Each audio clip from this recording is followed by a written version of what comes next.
So বন্ধুরা, এটা দেখার পর তোমরা বুঝতে পারছো আমি কোথায় এসেছি।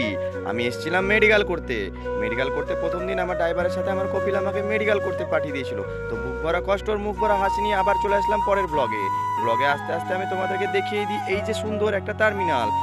নিচে দিয়ে অনেক দূর দিয়ে আমি যাচ্ছিলাম, তো ভাবলাম একটা ক্যামেরাটা করে তোমাদেরকে দেখিয়ে নিই। ভিডিওটা করে দেখিয়ে দিলাম। এটার পরে শুরু হবে খেজুর গাছগুলো।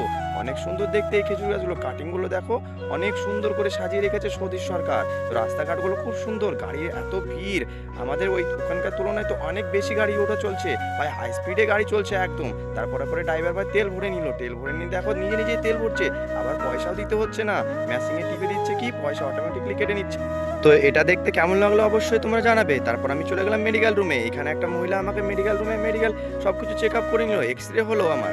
তারপরে এই যে 420 আমাদের গাড়ি, যে কোম্পানিতে আমি কাজ করি, দেখো মেডিকেলের বাইরেটা তোমাদেরকে দেখে নিলাম। তারপরে আমার অনেক খিদে লেগেছে, ড্রাইভার ভাই বললো চলো খাবসা খেয়ে নেবো, তাই বাইরে এসে একটা জায়গাতে দেখলাম অনেক সুন্দর খাবসা, সেখানে যে